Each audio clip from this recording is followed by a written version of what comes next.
সকাল 10টা নাগাদ পাণ্ডুগড় এসে পৌঁছলাম। বাল্যবন্ধু অতনের বাড়ি। বেশ কয়েকটা বছর দুজনের কোনো যোগাযোগই ছিল না। কাল বিকেলে হঠাৎই অতনের ফোন।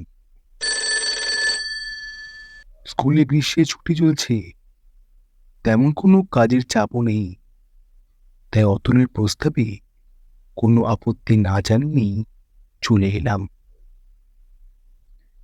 এখানে পৌঁছে দেখি আমাদের কলেজ লাইফের আরেক বন্ধু সঞ্জুও নিমন্ত্রিত হয়েছে। 3 বন্ধুতে অনেক ঘোরাঘুরি হলো। এখানে ঘুরে দেখার মতো অনেক কিছুই রয়েছে। সন্ধ্যার কিছু আগে আমরা মহিপুর রাজবাড়ির সিঁড়ির সামনে এসে হাজির হলাম। বিস্তীর্ণ সিঁড়ি ভেঙে রাজবাড়ির চৌঘাটে পা রাখতেই গার্ড ভম্বল সিং আমাদের সঙ্গ দিল। তারই মুখে শুনলাম গাঁজাখুরি কিছু গল্প। এই সিংহবংশ এক রাজা বিজয় প্রতাপ মারা গেছে প্রায় 100 বছর আগে, কিন্তু আজও নাকি তার আত্মা এ বাড়ির আনাচে কানাচে ঘুরে বেড়ায়। আমি গার্ডকে জিজ্ঞেস করলাম, আচ্ছা, রাজার পরিবারের কেউ এখানে থাকে না? পরিবার? আজ যে এই রাজবংশের কেউ বেঁচে নেই, দূর সম্পর্কে যারা আছেন তারাও আসতে সাহস পায় না। সাহস পায় না মানে? ওই যে বললাম, রাজার প্রেতাত্মা। বিজয় প্রতাপের মৃত্যুর পরই শুরু হয় এই বংশের বিপর্যয়। রাজার একমাত্র ছেলে অজয় প্রতাপ ছিলেন যাকে বলে নষ্ট পুরুষ। মদ আর মেয়ে মানুষ নিয়ে বিভোর হয়ে থাকতেন, আর ওদিকে বন্ধুরা মজা লুটত। রাজকোষ দিন দিন শূন্য হতে থাকলো। রাজবাড়িটা একটা নোংরামিতে, এক প্রকার নোংরামির ঘাঁটিতে পরিণত হলো। বাজারে অনেক বদনামও করে ফেলল অজয় প্রতাপ। অবশেষে হঠাৎই একদিন তিনি খুন হলেন। খুনি ধরা পড়েনি বটে, তবে লোকে বলে সিংহবংশের অবশিষ্ট সম্মানটুকু বজায় রাখার জন্য বিজয় প্রতাপের আত্মাই নাকি তার ছেলেকে খতম করেছে। আমি হেসে মন্তব্য করলাম, রাজার প্রেতাত্মা? ওসব কিছু নয়। সম্পত্তি গ্রাসের লোভেই বন্ধুরা কেউ মেরে ফেলেছে বিকারগ্রস্ত বিজয় প্রতাপকে। আমার কথা শুনে গার্ড কেমন একটা ব্যঙ্গ হাসি হাসল। এদিক ওদিক ঘুরে রাত 9টা নাগাদ আমরা অতুলের বাড়ি ফিরে খাওয়া দাওয়া সেরে ঘুমোতে গেলাম। আমার আর সঞ্জুর শোয়ার ব্যবস্থা যে এক ঘরে। রাতে সঞ্জু আমাকে একটা মোটা সোনার হার বের করে দেখাল। আমি চিনতে পারলাম, এটা তো রাজা বিজয় প্রতাপের মোমের মূর্তিটার গলায় দেখা সেই চেনটা, তাই না? আমি চিৎকার করে বলে উঠলাম, এই সঞ্জু, এটা তুই রাজবাড়ি থেকে চুরি করে এনেছিস? হ্যাঁ, তো কি হয়েছে? মরা মূর্তিটার গলায় বেকার পড়েছিল, তাই ছেড়ে দিলাম।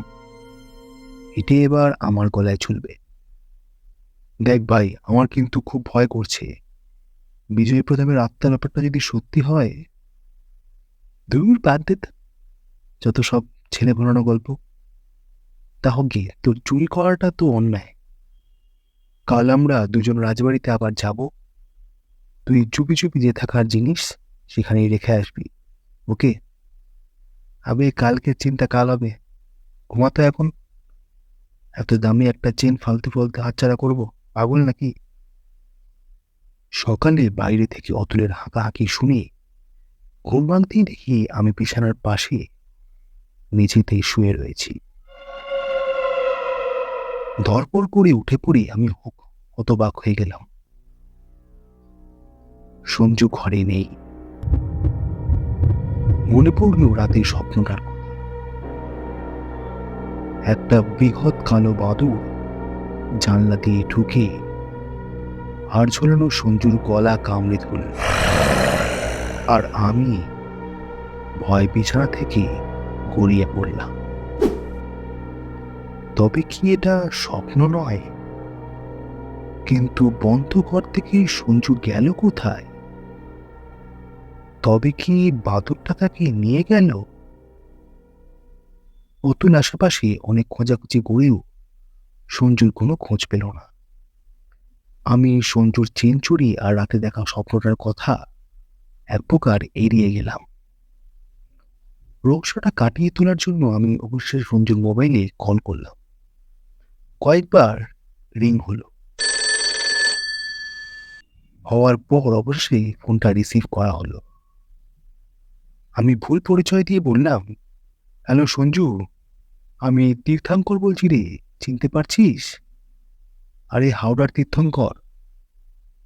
কান্না গলায় উত্তর এলো, আমি সঞ্জু নই, ওর বাবা কইছি। সঞ্জু যে আর নেই। নেই মানে? কি হলো? জানি না বাবা, কাল সকালে পাণ্ডুগড় গিয়েছিল বন্ধুর বাড়ি। রাত প্রায় 3:30 বাড়ি ফিরে ঘুমোতে গিয়েছিল, আর ওঠে নাই। অনেক ডাকাডাকি করে সাড়া না পেয়ে দরজা ভেঙে দেখে এই অবস্থা। আমি বললাম, সে কি অদ্ভুত ব্যাপার, ডাক্তার ডাকেননি? ডাক্তারবাবু কি বললেন? ফোনের উপাস থেকে আসা উত্তরটা শুনে আমার সব জলের মতো পরিষ্কার হয়ে গেল, আর ভয়ে সারা শরীর ঝাঁকুনি দিয়ে উঠল। সঞ্জুর বাবা কান্নায় ফেটে পড়লেন। ডাক্তারবাবু এসেছিলেন। উনি বললেন, কোনো এক বিভৎস ভয় নাকি সঞ্জুর হার্ট অ্যাটাক হয়েছে। অতুলের বাড়িতে আর থাকতে মন করছিল না। এই বিভৎস অভিজ্ঞতার শিকার হয়ে হৃদস্পন্দন বহুগুণ বেড়ে গিয়েছে। ব্যাগপত্র গুছিয়ে 10টা নাগাদ অতুলের বাড়ি থেকে বেরিয়ে পড়লাম। পথে পড়ল সেই রাজপ্রাসাদ। একবার ভেতর থেকে ঘুরে আসতে মন করল। প্রাসাদে ঢুকেও পড়লাম, আর সেখানে গিয়েই আরো একবার উন্মত্তের মতো শিউরে উঠলাম। দেখলাম বিজয় প্রতাপের মোমের মূর্তিটার গলায় ঝুলছে দামি চকচকে সোনার সেই চেনটা।